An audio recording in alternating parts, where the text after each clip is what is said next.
Hello, and welcome to AASA's Courageous Leadership Conversations.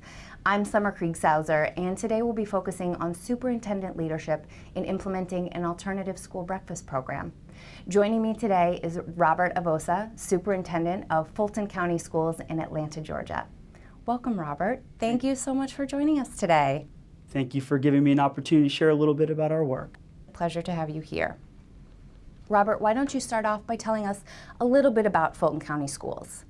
Well, Fulton County Schools is a pretty large school system. We're nearing 100,000 students.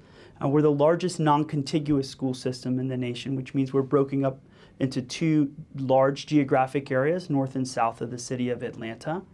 Our free reduced lunch rate is about 47%. Our demographic breakup is we're a majority minority school system with about 40% of our students African American, a little over 30 Caucasian, a large and fast-growing Hispanic and Asian population as well. Robert, what unique aspects of overseeing a large county district do you have to deal with when it comes to child hunger, nutrition, and health? So as a school system, we try to balance out how we can intervene, when to intervene, what programs and processes are available in the community, and we try to connect the need with the resource. Some of the resources we can provide, others we have to go to the local community and say, how can you help us solve some of these issues? On the nutrition side, I think it's important that school systems begin thinking about a farm-to-school program. We've been very successful here in Georgia bringing in more fresh fruits and vegetables right into the schools, and I think that's critical. Thank you. How do you serve breakfast in your schools? We've been bringing in grab-and-go breakfast programs where kids can come in quickly, grab a little bagged breakfast. We allow them in some schools to eat in the classroom, and others we find designated areas for them to eat. And we've allowed the schools to really try to customize that to meet the individual need of the school.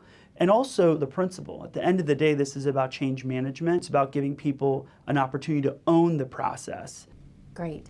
Now, Robert, what is your role as superintendent in supporting an alternative school breakfast program? We know that if kids are eating well, they're moving their bodies, they're more ready to learn. And at the end of the day, as superintendent, you have to make the case for that, and you have to give access and time to your food and nutrition folks, to the principals, to share that, the nuanced information that I think principals need to help them understand that it's an important part of the day. And so what kind of student feedback have you been getting? So one of the things I'm really proud of is we do food tasting events at schools. We ask our kids to weigh in.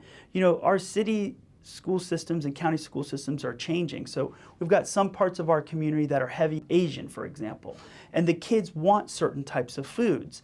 You know, listening to what the consumer is saying, providing the manager some option in terms of what we can afford, what meets all the guidelines. I just think it's very important that we do that and we look at those patterns and then bring options to the table for them to solve these issues. Robert, what would you say to a superintendent who might feel a little reluctant about moving a traditional breakfast in a cafeteria program to breakfast in a classroom, grab and go, etc.? Well, look, we've seen great results in this area. It's the one area that we've seen a spike in participation. And at the end of the day, there's so much research out there that says if a kid starts the day with a good, nutritious breakfast, they're going to do better in school.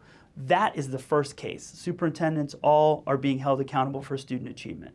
Number two, it's the right thing to do. And then number three, try to test the idea in one or two schools and get some feedback, get some traction in the school system, and allow it to occur over time. I think if you mandate programs, they're destined to fail. But if you find some principals and some schools that are ready to try something different in this area, start with them, and then let the results speak for themselves. Well, thank you so much for joining us, Robert. This has been an insightful conversation about alternative school breakfast. It's my pleasure. And thank you for joining us today. To hear more insightful conversations and innovative ideas when it comes to improving educational outcomes, please subscribe to AASA's YouTube channel. This episode of AASA's Courageous Leadership Conversation was made possible by a generous grant from the Walmart Foundation.